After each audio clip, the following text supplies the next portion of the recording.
Amém. Ainda de pé, abra sua Bíblia comigo, segundo livro dos Reis de Israel, capítulo de número 2, eu quero ler a partir do versículo de número 1.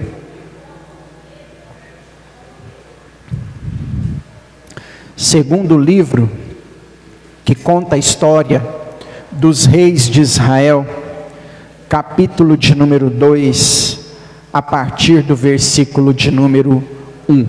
Amém? Eu quero ler do 1 para frente aí.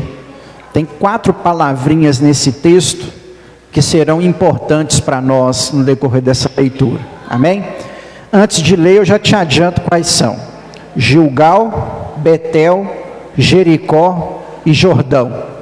O texto vai trazer para nós esses 4 lugares. Amém? Gilgal, Betel, Jericó e Jordão. Segundo o livro dos Reis, capítulo de número 2, a partir do versículo de número 1, diz assim: E quanto da ascensão de Elias a Deus num redemoinho aos céus, foi Elias a Eliseu a Gilgal, e disse Elias a Eliseu: Permanece aqui, pois Deus me enviou a Betel. Porém disse Eliseu: Vive Deus e vive a tua alma, que não te deixarei ir a Betel. Saindo os filhos dos profetas que estavam em Betel, a Eliseu disseram-lhe: Sabes que hoje Deus tomará o teu senhor por sobre a sua cabeça? E disse Eliseu: Eu bem o sei, calai-vos. E Elias disse a Eliseu: Permanece aqui, pois Deus me enviou a Jericó. E respondeu Eliseu: Vive Deus e vive a tua alma, que não te deixarei ir. E vieram juntos para Jericó. Chegaram-se os filhos dos profetas que estavam em Jericó, eram outras pessoas, não as mesmas do outro versículo, e disseram: Sabes que hoje Deus tomará o seu senhor por sobre a sua cabeça? E ele disse: Eu bem sei, calai-vos. E disse Elias: Permanece aqui, pois Deus me enviou ao Jordão. E respondeu Eliseu: Vive Deus e vive a tua alma, que não te deixarei. E seguiram juntos para o Jordão. 50 homens dos filhos dos profetas foram e ficaram em pé defronte a eles ao longe, e ambos ficaram em pé junto ao Jordão. Tomou Elias a sua capa, dobrou, bateu sobre as águas, e estas se dividiram em 2 partes, e passaram os 2 em terra seca. Quando eles passaram, Elias disse a Eliseu: Pede-me o que queres que te faça, antes que eu seja tomado de ti. E Eliseu disse: Que agora haja uma porção dobrada do teu espírito sobre mim. Respondeu Elias: Difícil coisa me pedistes, porém, se me virdes ser tomado sobre ti, assim se fará a ti, senão não se fará. Andando eles e conversando, eis que surgiu um carro de fogo com seus cavalos de fogo, separando-os um do outro, e subiu Elias num redemoinho. Eliseu vendo gritou: Meu pai, carros de Israel e seus cavaleiros. E não viu mais, e tomou as suas roupas e rasgou em 2 partes. E levantou a capa de Elias, que caíra sobre si, e parou junto à margem do Jordão. Deus, eis aqui a tua palavra, ela foi lida e será ministrada aos nossos corações nessa noite. O nosso desejo é para que a ação do teu Espírito Santo fale conosco aqui neste lugar, Pai. Tenha liberdade de ficar à vontade entre nós. Eu sei, Pai, que nós não estamos aqui em vão. Se estamos aqui é porque o Senhor tem propósito sobre a nossa vida, sobre a nossa caminhada. Por isso, meu Deus, que nós pedimos ao Senhor, fica à vontade entre nós, durante esta mensagem, para falar aos nossos corações, Deus. A minha oração não é por mim mesmo, mas é para que o teu Espírito Santo fale algo em especial ao coração de cada um dos irmãos que está aqui nessa noite, em nome de Jesus. Santifica o teu nome nessa mensagem, é a nossa oração. Amém. Pode se assentar, meu irmão.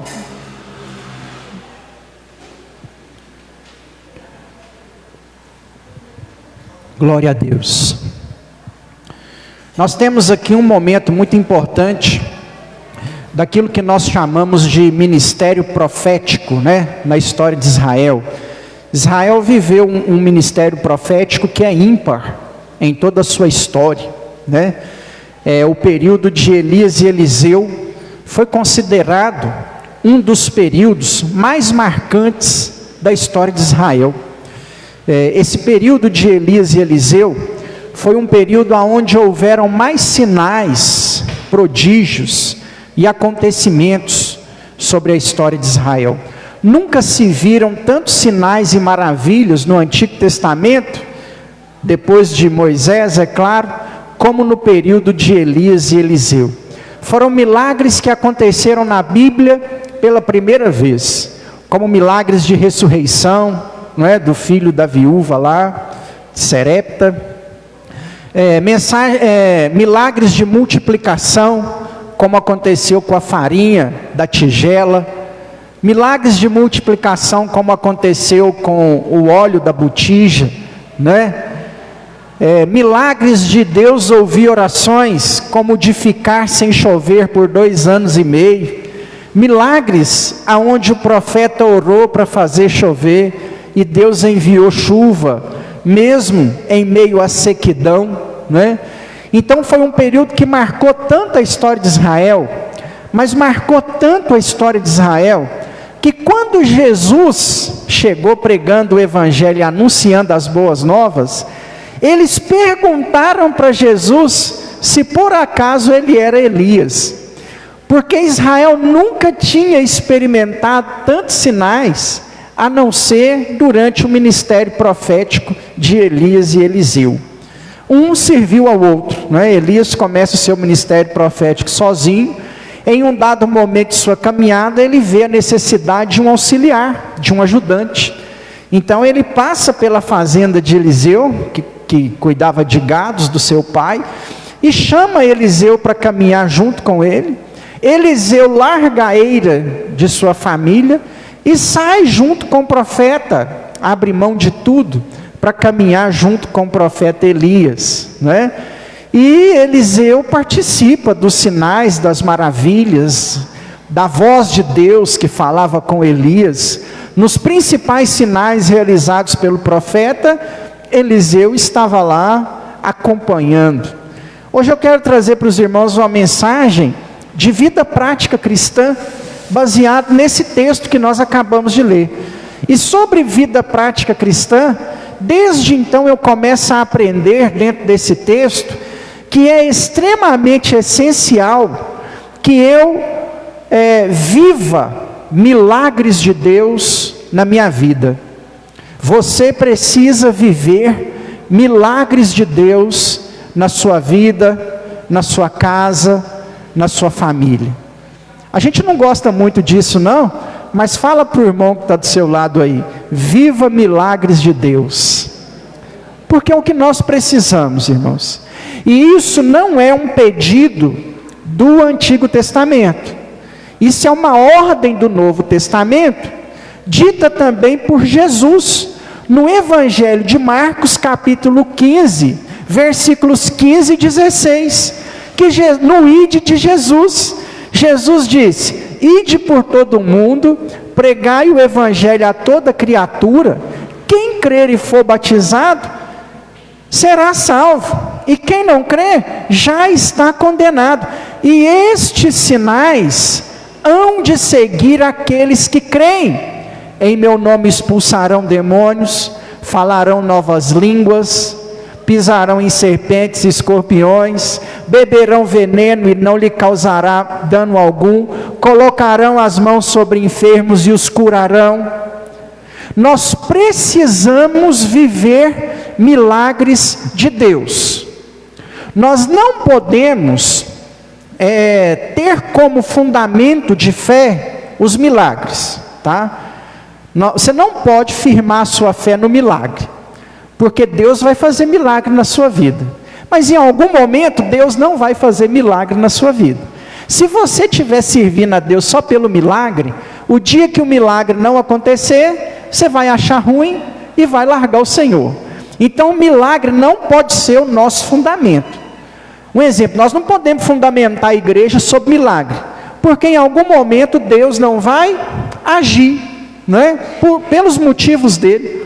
Em algum momento Deus não vai curar o paralítico, Deus não vai dar vista ao cego, em algum momento Deus não vai curar o câncer, em algum momento Deus não vai sarar a enfermidade, em algum momento Deus não vai libertar o cativo, por tratamento dele talvez sobre a vida da pessoa. Então não fundamento igreja, não fundamento fé, ou não fundamento religião sobre milagre. Em contrapartida, isso não quer dizer que nós precisamos viver sem milagres. Não, irmãos, nós temos que chorar de joelhos diante de Deus, para que a nossa vida seja uma vida de milagres. E eu preciso também começar a ver os milagres que estão à minha volta, porque tem algo que o diabo quer fazer com a gente, que nós não podemos permitir. O diabo quer colocar para a gente que Deus não está fazendo nada, e isso é mentira. Deus está fazendo algo. Deus está fazendo algo na sua vida. Mês passado você não tinha o dinheiro para pagar o boleto, e aí o seu PIS saiu, seu fundo de garantia saiu, você recebeu um adiantamento, o dinheiro apareceu de algum lugar, um negócio que você estava travado, você recebeu, uma dívida que alguém te devia, te pagou. Isso é um milagre. Isso é um milagre.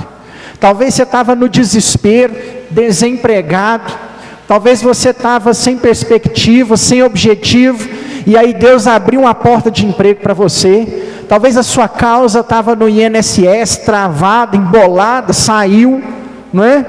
Nós vivemos milagres. Talvez você não lembra, o diabo tentou te cegar, mas você fez o exame, deu positivo, o médico te pediu outro exame, você foi lá, deu negativo, e você nem viu que Deus te curou, você nem lembra que Deus te curou, que Deus tem feito milagres sobre a nossa vida.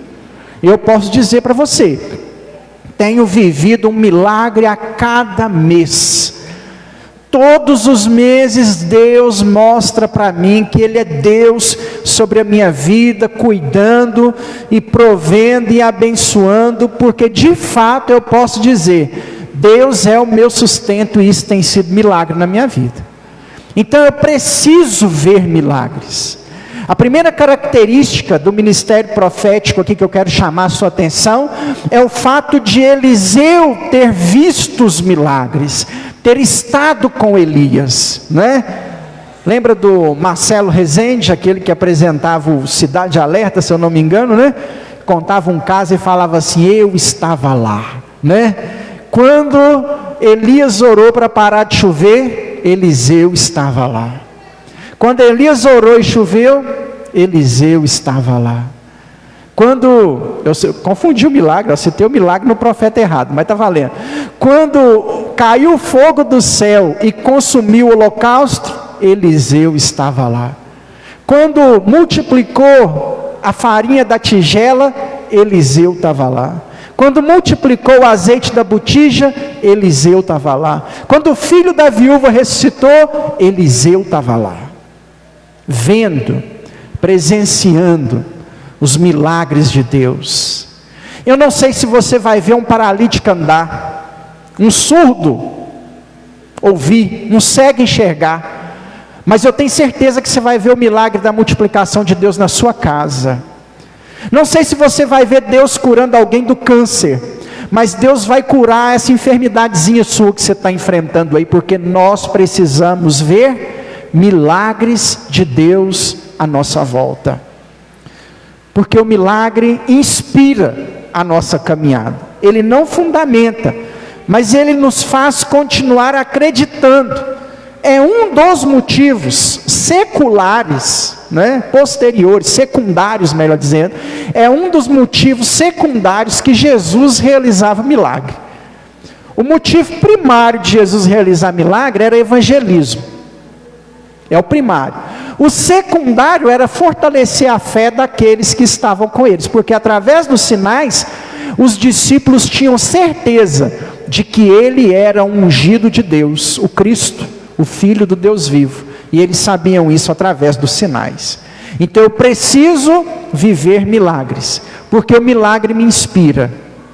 Chegou o dia do final do ministério profético de Elias, E Elias é um privilegiado na história da raça humana. Em toda a história da humanidade, em todos os homens que já existiram sobre a face dessa terra, apenas 2 não experimentaram a morte, e Elias é um desses 2 aí, né? O outro é Enoque. Isso é um privilégio muito grande. Cristão não tem medo da morte, amém? Mas qual de nós aqui nessa noite não tem medo da forma que vai morrer? Eu queria passar pela morte. Dói no peito quando você pensa em morte. Acidente de carro, afogamento, queimado, doença, cama de hospital. O que é isso? A gente começa a passar mal. Só de falar essas coisas aí, nenhum de nós gostaria de passar pela morte. A história da raça humana tem 2 homens. Em 6.000 anos de história bíblica, vamos pegar pelo menos o período bíblico relatado, em 6.000 anos de história bíblica, apenas 2 homens não experimentaram a morte, e Elias é um desses homens privilegiados, né? Ele vai ser levado ao céu. Quando o seu ministério está chegando ao fim, ele fez com tanta maestria aquilo que Deus esperava que ele cumprisse, que ele vai ganhar o presente de não experimentar a morte. E Deus revela isso aos profetas daquela geração. Eles foram a Gilgal, lá tinha profeta, e Deus mostrou para esses profetas que Elias seria levado naquele dia. Ele foi a Jericó, ele foi a Betel, e Deus mostrou para os profetas que estavam em Betel que ele seria levado a Deus naquele dia. São profetas diferentes. Ele foi a Jericó, e os profetas da cidade de Jericó receberam revelação de Deus de que Elias seria levado naquele dia. Eles foram ao Jordão, e os profetas que estavam à beira do Jordão também receberam revelação de Deus de que Elias seria levado naquele dia. Olha que privilégio, que bênção. Eu tenho para mim que todo crente, quando está chegando perto de sua morte, Deus prepara. Todo crente que eu conheci, que estava perto de morrer, parece que sabia que ia morrer. Deu os últimos recados para a família, só fica tranquilo, vou encontrar com o Senhor, não se preocupe. E com Elias vai ser uma bênção ainda maior, né? Porque ele não vai morrer, ele vai ser levado ao céu. O ministério profético não termina no momento em que Elias é levado aos céus, ele continua através da vida de Eliseu. Então nós vamos ter aqui uma transição, e para que esse ministério profético tivesse continuidade, desse segmento, Elias vai conduzir Eliseu a 4 lugares. Então nós vamos imaginar que o que Eliseu pediu para Elias é uma bênção ou uma grande vitória que Deus tem para ele. E antes de receber essa bênção ou essa grande vitória, ele tem que passar junto com Elias, ele é levado com Elias a 4 lugares. Quando os profetas revelam para Eliseu que Elias iria embora naquele dia, Elias fala para Eliseu assim: hoje é meu último dia com você, pede aí para me fazer alguma coisa. O Eliseu pede porção dobrada do Espírito. Porção dobrada do Espírito, embora a gente pode aplicar na nossa fé espiritual, de que é mais de Deus sobre a nossa vida, o termo literal não quer dizer isso. Deuteronômio 21:17 fala sobre o que é porção dobrada. Porção dobrada era o dobro da herança deixada para o filho adotivo, reconhecendo ele como filho, entendeu? Ou seja, uma família, um pai tinha muitos filhos, e aí ele adotava algum, o que era comum naquela geração. Por exemplo, se pai e mãe morressem, o tio tinha que adotar a criança, entendeu? Então era uma cultura comum dentro da história de Israel. Para esse filho adotado não ficar sem herança, como que a lei de Moisés estabelecia que a herança deveria ser dividida? Suponhamos que a pessoa morreu e deixou de herança R$100, e ele tinha 10 filhos, e entre esses 10 filhos, um é adotivo. Vamos dividir os R$100 para os 10 filhos, daria R$10 para cada, né? No caso do filho adotivo, não. O filho adotivo ficaria com 20, e os outros 80 seria dividido entre os 9. Essa ação de adotar significava porção dobrada do Espírito, para que o filho adotivo não ficasse desamparado, em primeiro lugar, né, os irmãos não passassem ele para trás, e em segundo lugar, a porção dobrada era o sinal que era dado para a sociedade, de que aquele pai, de fato, adotou aquela pessoa, aquele filho, entendeu? Não tinha documento. O que oficializava a adoção? A porção dobrada. O que o Eliseu está pedindo para Elias? Eu quero ser o seu filho. Isso é tão verdade. Você prestou atenção no texto? Na hora que o Elias vai sendo levado aos céus, qual é a frase do Eliseu? Meu pai, meu pai. Ele não está falando com Deus, ele está falando com Elias. Ele criou um vínculo de intimidade tão grande, uma amizade tão profunda com Elias, que ele considera Elias o seu pai, carnal, biológico, e ele está pedindo para Elias: eu quero ser o seu filho. Uma bênção muito grande. E de fato, depois, a Bíblia relata 7 grandes sinais realizados por Elias, e 14 grandes sinais realizados por Eliseu. De fato, ele herdou o ministério profético espiritual de Elias, e esse ministério não finalizou com a ida de Elias ao céu, ele seguiu junto com Eliseu. Então vamos entender que o pedido de Eliseu é uma bênção que ele está querendo ou buscando, e o Elias ser levado ao céu e deixar a capa e dar para o Eliseu a porção dobrada, é o recebimento dessa bênção.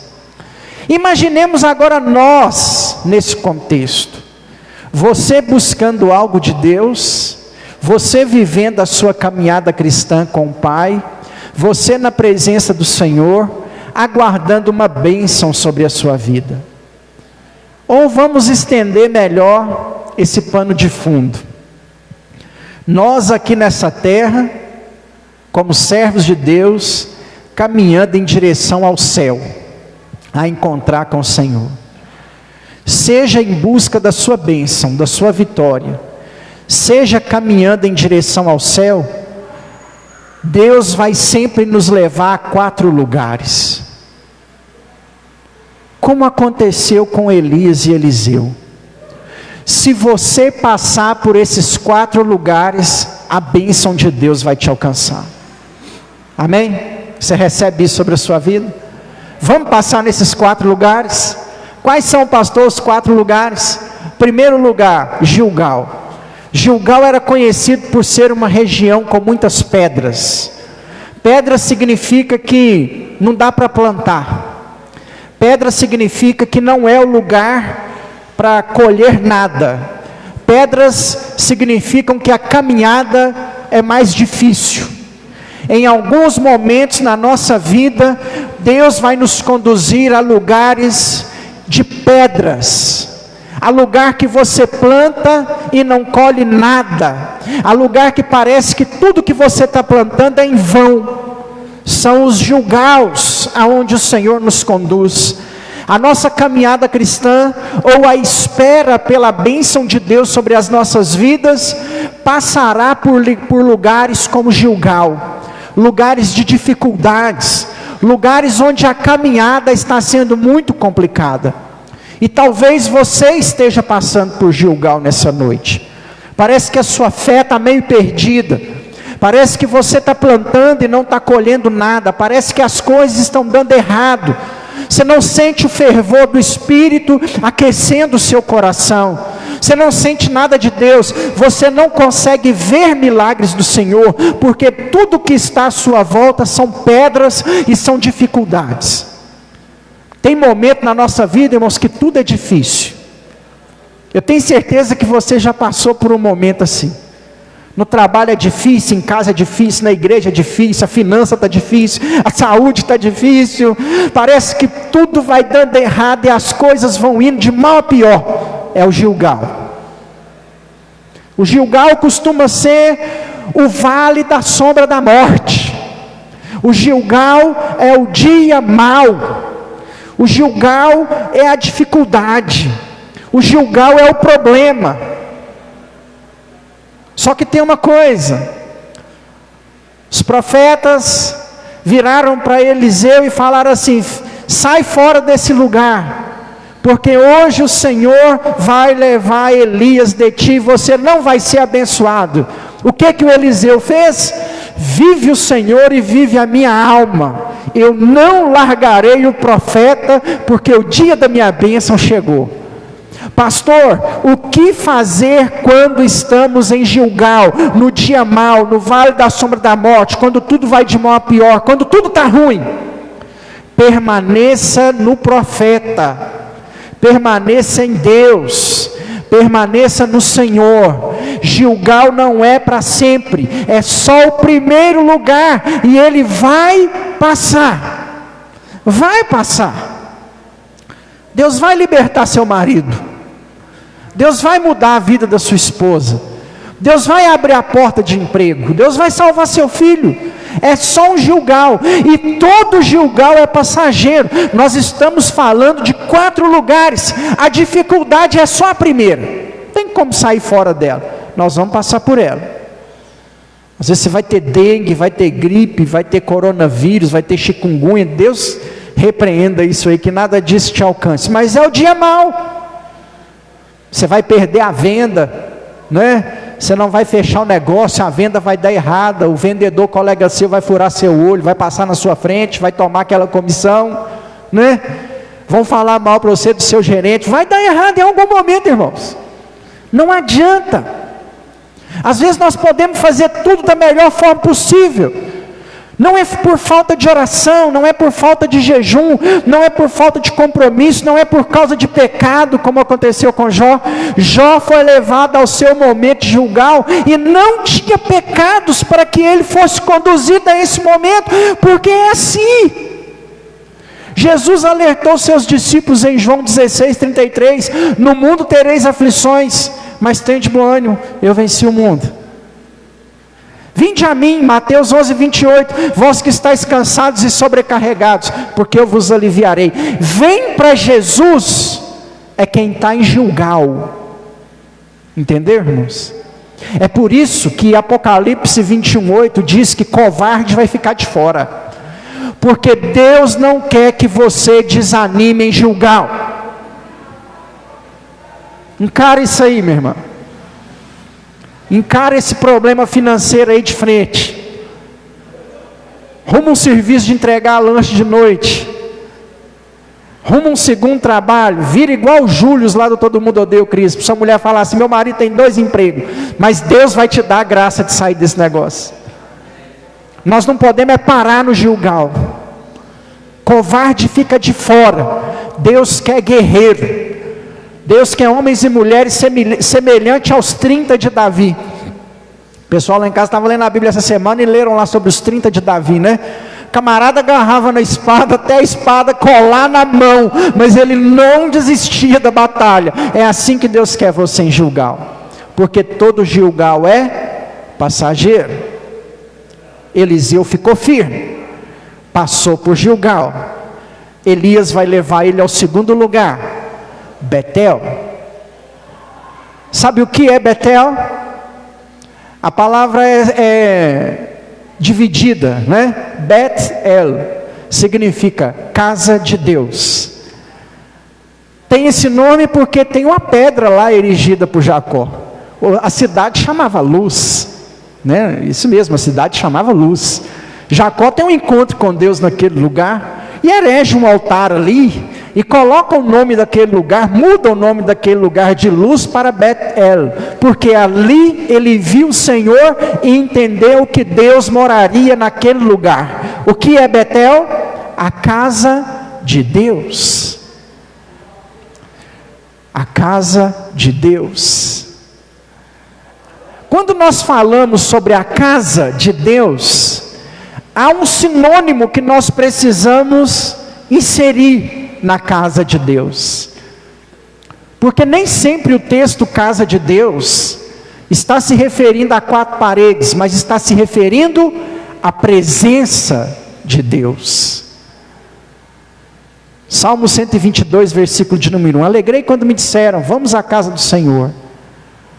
Não era um ambiente físico para Davi, era a presença de Deus. Salmo 84, versículo 13, se eu não me engano. O pardal encontrou casa, a andorinha o seu ninho.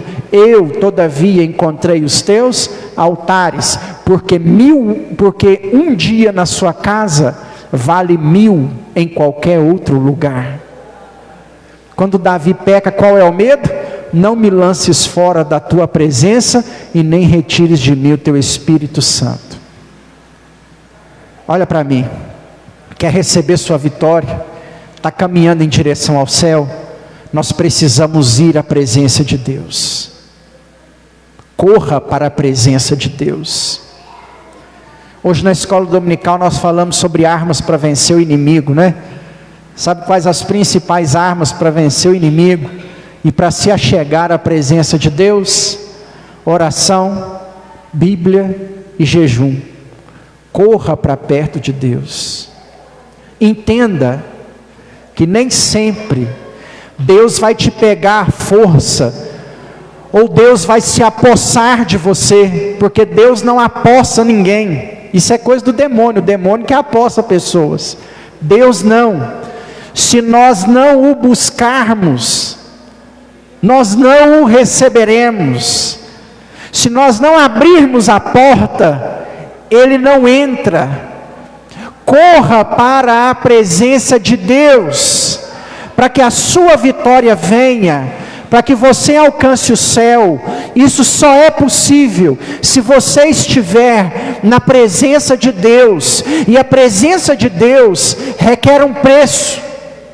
Aprenda, meu irmão, algo muito importante, que o calvinismo mal interpretado não pode colocar no seu coração. Não existe preço a ser pago por salvação. O preço está pago e ponto final. Jesus pagou na cruz tudo o que você precisava para ser salvo. Ponto final. Você não tem que fazer nada, a não ser crer, né? E aceitar Jesus fisicamente, humanamente. Você não tem que fazer nada. Ele já fez tudo. Mas presta atenção. Santificação você tem que fazer. Entendeu? Santidade, existe um preço a pagar. Vem para a igreja quando você não quiser vir para a igreja. Se arraste para cá. Sente nessa cadeira mesmo sem vontade. Porque Deus tem uma frase numa pregação inteira, ou durante os 5 hinos do louvor, Deus tem uma frase para você, e é só dessa frase que você precisa para se levantar. Vem para a igreja mesmo quando você estiver desanimado. Vem para Betel, vem para a casa de Deus, vem para o Senhor. Ore quando você não tiver vontade de orar. Dobre os seus joelhos e fique em silêncio, nem que seja falando igual os irmãos pentecostais, assim, glória, aleluia, glória, aleluia, glória, aleluia, mas ora. Você não sabe o que orar, lê um salmo, porque salmo é oração e canção, né? Então, tá lá é para isso. É para quando você não tiver palavra para orar, você abre um salmo e lê em voz alta, mas ore quando você não tiver vontade de orar. Esse é o preço. Ficar parado, resmungando, ai, nada dá certo, ai, estou frio, na igreja está ruim, não vai resolver seu problema. O que resolve seu problema é pagar o preço de santidade. Começa a acordar aí pelas madrugadas, pagar um preço de oração, começa a fazer jejum. Se você não verá o Espírito Santo aquecendo seu coração, o seu ânimo se transformar em ânimo dobro, você não vai ver aí Deus dando graça, animando você, te fortalecendo, te renovando. Essas coisas não estão acontecendo, porque você está agarrado na tela do celular, você está agarrado na série aí todo dia, e você não tem tempo para Deus, e você não fala com o Senhor nada, e você não vem à igreja, e você não faz nada, e está querendo que Deus faça alguma coisa. cria vergonha na sua cara. Salvação está pago, santidade não. Quanto tempo você não faz um jejum? Só comendo, só churrasco, pizza, lasanha, e o jejum, e Deus? Quanto tempo você não lê um capítulo da Bíblia? Que vergonha! Talvez a leitura bíblica de hoje aqui, 15 versículos, foi a sua maior leitura bíblica do ano, do mês, da semana. Há quanto tempo você não lia 15 versículos? Você está querendo que Deus faça o quê? Se a santidade não está sendo paga. Salvação Ele fez por você, santidade é por sua conta, meu irmão. Vem para Betel, vem para a presença de Deus, vai para perto do Senhor, e perto do Senhor é que está a solução de todos os nossos problemas. Amém? Vai para perto do Senhor. Você está passando problema no casamento? Vai para perto do Senhor, vai para perto do Senhor. A Bíblia não mandou ninguém para o terapeuta, a Bíblia não mandou ninguém para a academia, a Bíblia não mandou a mulher que está engordando fazer regime, a Bíblia não mandou o marido, sei lá, fazer o que para melhorar o casamento. Sabe o que a Bíblia mandou fazer? Corre para perto do Senhor, fala aí, eu e minha casa serviremos ao Senhor. Se Deus não resolver o problema do seu casamento, você acha que é uma academia que vai resolver? Se o Todo-Poderoso de Israel não solucionar o seu problema de casamento, é uma dieta que vai resolver? É um nutricionista? Essas coisas são mais poderosas do que Deus? Chama Deus para perto de você. Se Deus não te ajudar no seu imbróglio financeiro, vai ser o agiota que vai resolver, te cobrando 15% de juros, fazendo a sua vida embolar mais. É o Cicobi que vai resolver com 44% de juros ao ano. Não é, irmãos? Se Deus não te ajudar a resolver o seu problema, ninguém mais vai poder. Vem para Betel, sua bênção tem que chegar, corre para perto de Deus. Não é o médico. Ah, tem um médico lá em Belo Horizonte, esse é um médico. Corre para perto de Deus. Se Deus te direcionar para ir no médico, você vai no médico, né? A primeira coisa que nós temos que fazer é correr para perto de Deus. Ir em Betel. Você vai passar pelo lugar difícil, Ele vai passar. E não tem como receber bênção, chegar no céu, continuar essa caminhada sem a presença de Deus. Tem que ir para Betel, tem que estar na casa de Deus. Hoje tem uma geração aí que prega que não precisa de igreja. Eu acho engraçado que todo grupo que começa pregando que não precisa de igreja, vira igreja, né? Aqui em Lagoa da Prata tinha um pessoal que chamava igreja local de reunião, né? Aí juntou lá um número X de pessoas, os irmãos tiveram que alugar um salão e abrir uma igreja. Ele falava que não precisava de igreja, mas tem que abrir. Aí está lá a igreja em Lagoa da Prata. É uma igreja, abriu. Não precisa de igreja, não precisa de igreja. Juntou um pouco de gente, vai fazer o que com esse pouco de gente? Abriu uma igreja. Há pouco tempo uma turma saiu de uma outra igreja com a irmã nossa, igreja não precisa de igreja, placa. Juntou um número de irmãos, abriu uma igreja, virou uma igreja. Tem que ter oferta, tem que pagar aluguel, tem que fazer tudo a mesma coisa. Não tem jeito de sair do princípio bíblico igreja. Eu conheço irmãos que congregaram com a gente aqui, que ficaram com essa ideia assim: agora eu vou fazer online, vou ficar em casa e assistir online.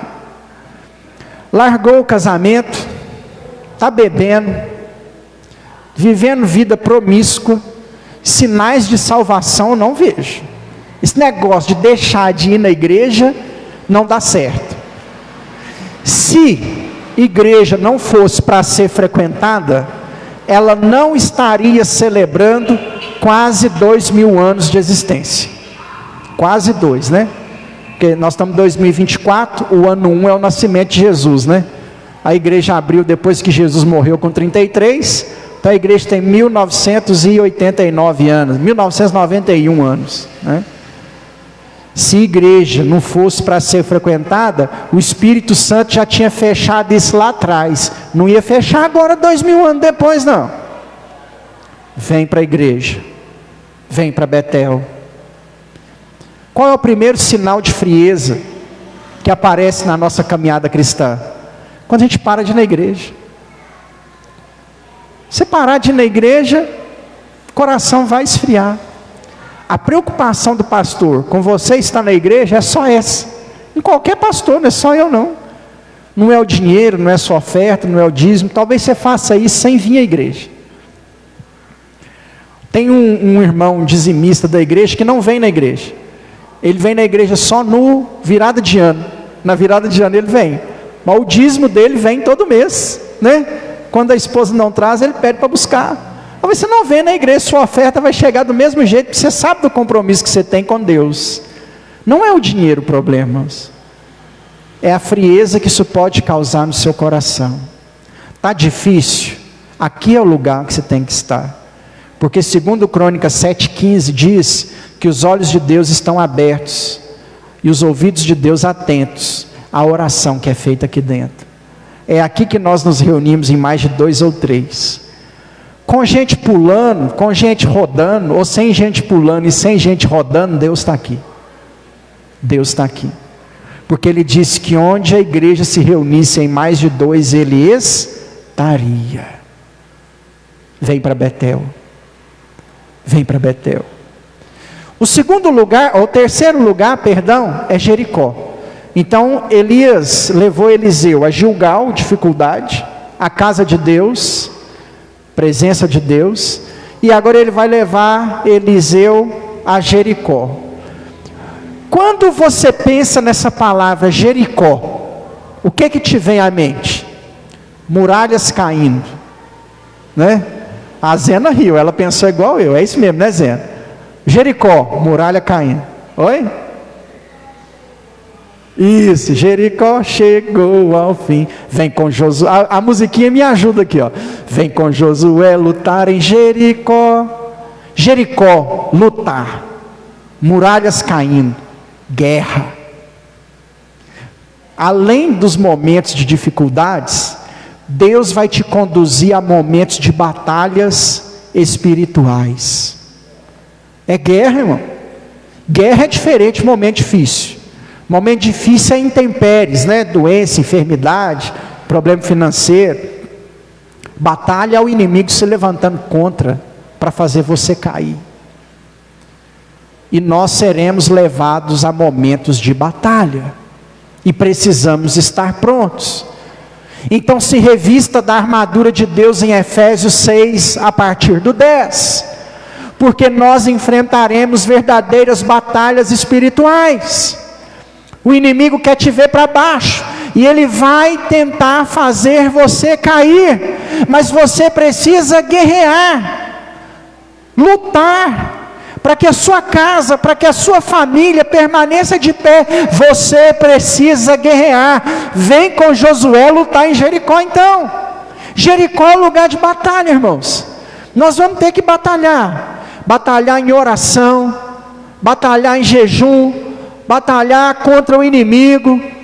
Nós vamos ter que batalhar, pagar o preço, isso também é batalhar. Seremos levados a momentos difíceis, à casa de Deus e a campos de batalha, a verdadeiros campos de batalha. Muitas vezes o inimigo vai fazer de tudo para roubar a sua bênção, para impedir seu momento de oração, mas você vai precisar guerrear. Como guerrear, pastor? A nossa luta na verdade não é contra a carne ou sangue, mas contra principados, potestades e dominadores desse mundo tenebroso. É guerrear no mundo espiritual. É guerrear espiritualmente. Na oração, no joelho, no jejum, né? Na batalha espiritual, sabendo o que Tiago nos ensinou no capítulo 4, no versículo 7 de sua carta: resisti, pois, ao diabo e ele fugirá de vós. 2 de Pedro capítulo 5, versículo de número 8: porque o diabo, vosso adversário, está ao vosso derredor, bramando como leão, procurando a quem possa tragar. Tem que lutar contra o diabo, tem que lutar contra o inimigo. Quarto lugar que Elias vai levar Eliseu para a gente encerrar: ao Jordão. Quando a gente fala de Jordão, o que nos vem à mente, meu irmão? chegada, certo? Conquista. Israel cruza o deserto, vai chegar em Canaã. O que está diante deles? Jordão. Como é que eles sabem que chegou na terra prometida? Avistaram o Jordão. Como é que o Elias e o Eliseu sabiam que aquele era o lugar? Chegaram ao Jordão. Onde o milagre de Eliseu aconteceu? Às beiras do rio Jordão. Onde o ministério de Jesus começou? Quando Jesus chegou ao Jordão. Jordão é chegada, é o lugar do milagre, é onde Deus opera. Vai passar por um momento difícil? Vai. Vai ter que pagar um preço pela presença de Deus? Ah, vai. Vai ser levado ao campo de batalha? Felizmente vai. Mas tenha uma certeza no seu coração: Deus vai te levar ao lugar da vitória. Talvez hoje é o lugar da sua vitória. Talvez essa semana, eu profetizo sobre a sua vida, que essa semana é a semana do seu Jordão. Amém? Que você vai chegar, que aquela oração que você está fazendo há anos, Deus vai responder essa semana, é o seu Jordão, porque esse lugar chega. Iguais os outros lugares, naturalmente Deus vai nos levar para eles. Deus vai nos levar ao lugar de conquista. O dia da vitória chega, o dia da conquista nos alcança. O mesmo Deus que prova e testa os nossos corações, nos abençoa, Ele nos levará ao Jordão. Aleluia! Quando chegou ao Jordão, enquanto Elias e Eliseu conversavam, veio carros de fogo e cavalos de fogo, e escoltaram Elias aos céus num redemoinho, como sinal de que Deus estava levando ele para si. Enquanto subia, Elias solta a sua capa, e o Eliseu orava enquanto o redemoinho levava o seu mestre. Meu pai, carros e seus cavaleiros de fogo sobre Israel. Ele dá uma olhada para o lado, a capa caída no chão, ele pega a capa e bate com a capa no Jordão. O Jordão se abre mais uma vez e ele atravessa em terra seca. Era o sinal de que a sua bênção havia chegado. Ela chega mesmo. Não, pastor, mas minha bênção parece estar longe demais, está muito difícil, mas vai chegar. O seu lugar de vitória já está preparado pelo Senhor, e Ele vai chegar em nome de Jesus. Amém? Você pode aplaudir ao Senhor por isso? Glória a Deus.